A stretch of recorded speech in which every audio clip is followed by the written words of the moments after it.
हाँ नेताजी, तहां बिल्कुल ठीक चयो आहे। मुंहिंजे पुट जी शहादत अजाई कान वेंदी। तू चिंता न कर, जेल में असां वटि खाराइण लाइ ॾाढो कुझु आहे। अम्मा, अम्मा तू रोए छो थी? मूंखे ॿुधाए, बाबा सां गॾु हुननि छा कयो? छा बिगाड़ियो आहे असां हुननि जो? आऊं ठाहींदुसि संगठन। अंग्रेजो भारत छॾियो, भारत छॾियो, भारत छॾियो। हाणे हुननि खे सबक सिखाइण जो सिर्फ़ हिकु ई रस्तो आहे, आंदोलन। चाहे कंहिं बि क़ीमत में मिले पर आज़ादी त वठणी आ।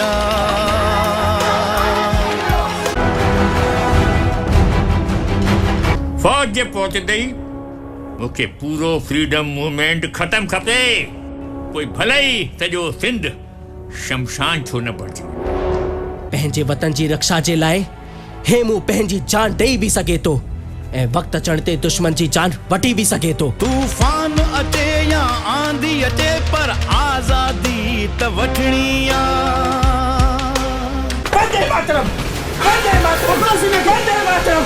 यादि रखजो, तव्हांजी सरकार परेशान थी वेंदी, पर हीअ ज़ुबान पंहिंजे प्यारे वतन जे खिलाफ कोन खुलंदी। इनकलाब जिंदाबाद।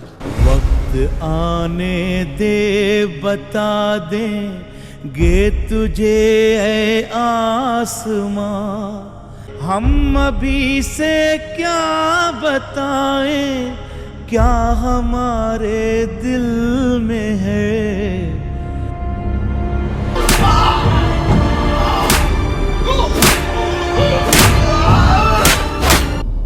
वक्त ईंदो तो हर भारतवासी भगत सिंह ऐं हेमू बणजी तव्हांजे साम्हूं ईंदो।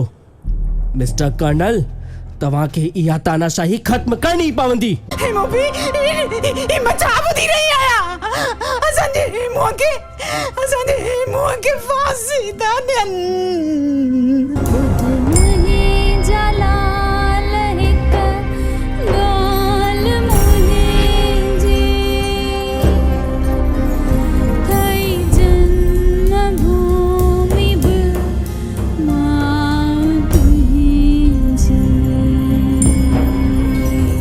हेमू कालाणी, तुंहिंजो आख़िरी समो थी वियो आहे। हेमू जो समय त जमंदे ई थी चुकियो हो। हल वठी हल। मुंहिंजा लाल, फांसीअ ते चढ़ण खां अॻु भारत माता जी जय चवण न विसरजांइ। इनकलाब जिंदाबाद चवण न विसरजांइ। मोकिलाया थो अमर पंहिंजी ना दिल दुखाए, पंहिंजे अखियुनि जे सिपुन जा मोती ना तूं लुटाए।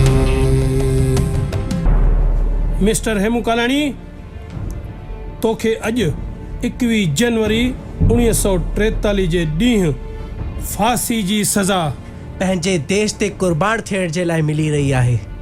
वंदे मातरम।